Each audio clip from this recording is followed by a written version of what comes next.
So mga par, kamusta? Ang update kay Tank Davis. Pero bagong lahat mga idol, suportahan nyo naman ang ating channel. Maraming salamat po.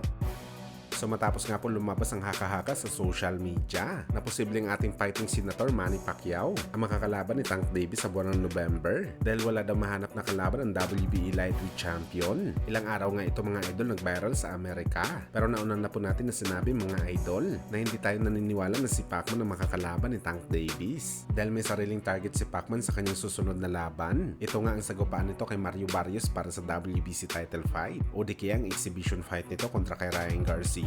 At ngayon po mga idol, tila tama po ang ating prediksyon dahil nagsalita na po ang isa sa mga membro ng Premier Boxing Champion o PBC na siya naman ang humahawak kay Tank Davis. Na sa ngayon daw mga idol, meron na makakalaban si Tank Davis pero hindi muna nila papangalanan ng fighter na to hanggang sa official announcement. Pero nagbigay naman sila ng hint mga idol na makakabangga daw ni Tank Davis ay isa sa mga paboritong alaga ni Robert Garcia. Walang mga fighter lang naman mga idol na paboritong bata ni Robert Garcia. Walang iba kundi si Bam Rodriguez at si Valenzuela. At obvious naman mga idol na si El Rayo ang fighter na to dahil isang junior bantamweight naman si Bam Rodriguez at si Valenzuela kasing division lang naman ni Tank Davis. So ibig sabihin nito mga idol, nalinawan na tayo sa mga rumors na maglalaban si Pacman at Tank Davis. Samantala sakaling si El Rayo talaga mga idol ang makakalaban ni Davis Boy, malamang mga idol, tinanggap ng MP Promotion at Isaac Pitbull Cruz ang step aside money ng PBC sa dahilan na siya sana ang makakalaban ni Valenzuela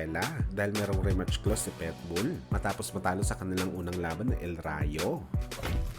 Sa kabilang banda naman mga idol, matapos nga po ang matinding banat ni General Casimero sa kanyang mortal na karibal na si Naoya Inoue sa unang presko nito sa laban niya kay Saul Sanchez sa October, kung saan pinakitaan po mga idol ng tubong ormok ang Japanese Monster ng kanyang mga titulo na hinawakan sa kanyang buong professional boxing career. At prangka na sinabi ni Cuadro Alas dito mga idol na hype lang daw si Inoue. Siya man daw ang pinakamalakas sa tingin ng mga tao sa buong mundo, pero si Cuadro Alas daw ang pinakahalimaw sa lahat mga idol hanggang sa umabot na nga si Casimero mga idol nang minura nito si Inoue. Well, napaka-obvious naman talaga mga idol na gusto talaga magpapansin ng Pinoy sa Hapon para bigyan na siya nito ng opportunity sa laban na talagang gusto niya na mangyari dati pa. Pero gayon pa man mga idol, kailangan talaga muna magsakripisyo ni Casimero bago mangyari ang ganitong bagay. Kailangan muna nitong manalo ng impresibo kay Saul Sanchez sa October dahil sakali mauwi naman sa controversial ang panalo nito sa American Fighter, mahihirapan talaga ang tubong ormok mga idol na makuha ang matamis na oo ni Inoue